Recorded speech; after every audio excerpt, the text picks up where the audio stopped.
Bonjour à tous et bienvenue dans cette vidéo. Aujourd'hui, nous allons aborder les transformations politiques majeures qui ont redéfini le fonctionnement de la République française à la fin des années 1950, c'est-à-dire la Constitution de 1958 et l'instauration de la Ve République.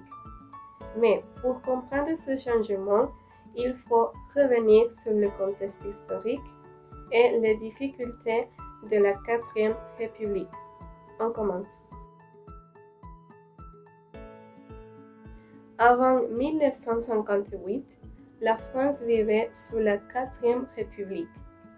Elle avait pour objectif de reconstruire la démocratie et de tourner la page du régime de Vichy. Cependant, le système parlementaire était très fragile et le pouvoir exécutif était limité.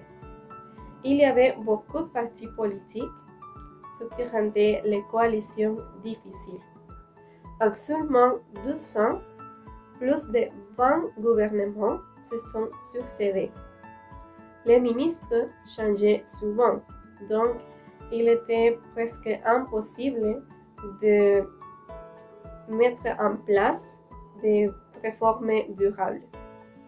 En plus de ça, la France devait se reconstruire après la Seconde Guerre mondiale. Il y avait de la pauvreté, du chômage et de nombreuses grèves. Les Français commençaient à perdre confiance dans leurs institutions. En 1954, la guerre d'Algérie commence. C'est une guerre coloniale très violente qui divise profondément la société française. Le gouvernement ne savait pas comment gérer la situation. L'armée est devenue de plus en plus méfiante envers les politiciens. Et certains militaires ont même commencé à parler d'un coup d'État. En mai 1958, la situation devient critique. Des militaires en Algérie refusent d'obéir au gouvernement et demandent le retour du général Charles de Gaulle. Face à cette demande, à cette pression, le président René Coty fait appel à Charles de Gaulle qui revient à condition de pouvoir rédiger une nouvelle constitution. C'est le début d'un changement profond du régime. En 1958, la France a traversé une grave crise économique. Le régime de la Quatrième République était instable. Les gouvernements changeaient souvent, les partis se disputaient et la guerre d'Algérie rendait la situation encore plus difficile. Dans ce contexte, le général Charles de Gaulle est revenu au pouvoir, mais seulement à condition de pouvoir modifier la Constitution. Il est devenu le président du Conseil et il a reçu le plein pouvoir pour rédiger une nouvelle Constitution. Cette nouvelle Constitution était soumise à référendum le 28 septembre 1958. Elle était approuvée par une grande majorité et elle était entrée en vigueur le 4 octobre 1958. Cette constitution a marqué la naissance de la Ve République, qui existe encore aujourd'hui. Ce nouveau système a aussi changé l'organisation des pouvoirs. Le pouvoir exécutif était renforcé et le président de la République est devenu la figure centrale du régime. Il pouvait nommer le Premier ministre, dissoudre l'Assemblée nationale, organiser des référendums et en cas de crise grave, exercer le plein pouvoir grâce à l'article 16. C'est-à-dire que si la République était en danger, le président pouvait prendre toutes les décisions sans passer par le Parlement. Ensuite, ce nouveau système est devenu semi-présidentiel.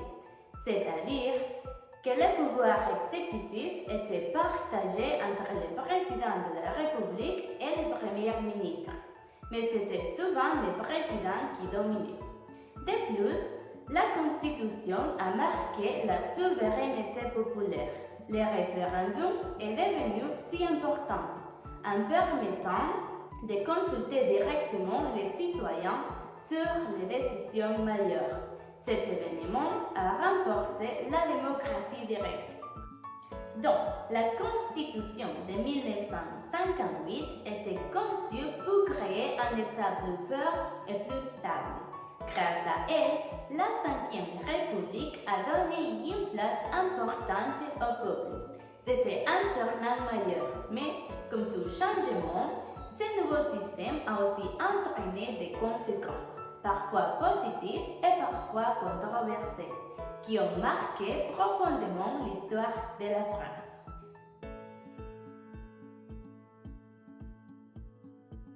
Bonjour, on a déjà parlé de qu'est-ce que c'est la Ve République française, de l'école de la Ve République française. Maintenant, on va parler des conséquences de la Ve République française. Premièrement, on a un président plus puissant, parce que la nouvelle constitution de 1958 donne plus de pouvoir au président de la République. Ça veut dire qu'il peut prendre des décisions importantes pour le pays. Aussi, il y avait plus de stabilité politique. Avant, il y avait beaucoup de changements de gouvernement, mais avec la Ve République, le gouvernement dure plus longtemps. Aussi, un nouveau système politique commence. Le président et le premier ministre partagent le pouvoir et c'est ce qu'on appelle un régime semi-présidentiel. Il y a eu la modernisation du pays. L'État a changé pour mieux fonctionner. Il y a eu des réformes dans l'administration, l'économie et l'éducation. Aussi, la France a donné l'indépendance à plusieurs pays. Des colonies françaises, comme par exemple l'Algérie en 1962, comme nous savons déjà, et c'est ce qu'on appelle la décolonisation. Aussi, le président Charles de Gaulle voulait que la France soit plus indépendante dans le monde. Il a pris des décisions pour que la France ne dépende pas trop des autres pays, comme les États-Unis. À partir de 1962, les Français choisissent leur président avec le vote direct au suffrage. C'est plus démocratique. Même avec un système plus stable, il y a eu des mouvements sociaux comme en mai 1968, où les étudiants n'étaient pas contents du système universitaire parce que les troupes étaient trop anciennes et il n'y avait pas assez de liberté à l'université. Aussi, les travailleurs voulaient meilleurs salaires et meilleures conditions de travail et plus de respect. Et avec cette protestation, ils ont obtenu ce qu'ils veulent.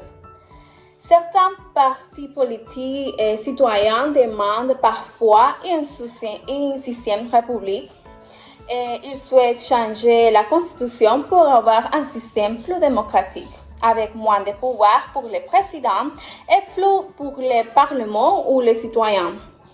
Mais pour le moment, la Ve République continue. Et qu'est-ce que vous pensez? En conclusion, la Ve République a été un moment très important dans l'histoire de la France. Elle a permis au pays de sortir d'une période difficile et de construire un système politique plus stable. À notre avis, c'est intéressant de voir comment une nouvelle constitution peut changer la vie politique d'un pays. Cette république existe encore aujourd'hui et cela montre qu'elle a bien répondu aux besoins de l'époque. Et c'est tout. Merci beaucoup. Vive la République!